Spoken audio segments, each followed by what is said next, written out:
This is Bubblegum, and Bubblegum is one of the cats that's been with us over 100 days. So she too has arrived in March, and when she first came in, she was in what we refer to as a wild box. And I've talked about wild boxes on the show before. They do several things. So they provide a safe hiding spot for cats that are a little more fearful, and they also help the staff stay safe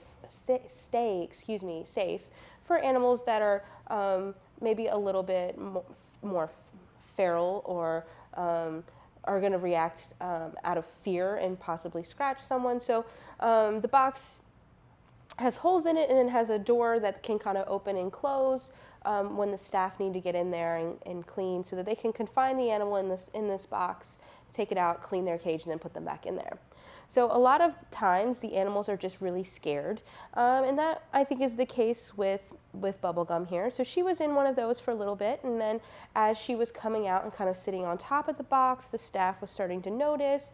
They try to work with those animals, interact with them, and then ultimately they removed her wild box and thought that with a little bit of time and a little bit of work from us, that she would be a really sweet cat. And that is exactly what happened. She is incredibly sweet.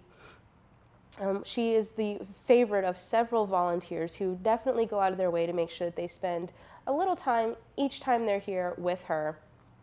She has a very unique, very kind of adorable little face, and she has this kind of I think it's like I call it like a gravelly old lady meow, which just adds to her character. She loves to hang out in her bed all day, and as she gets more comfortable, you know, even today when I went to get her out, she was like, "Oh, somebody wants to visit me," and she came right up to the front of the cage from her bed, and then she was like, "Oh, you want to pick me up? I'm going back to my bed."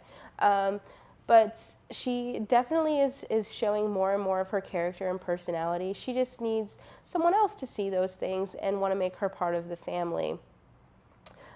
Because she did start out as a shyer animal, she might require a little bit more work getting her settled into your home. But you can visit with her here at 1832 Rosemont Avenue.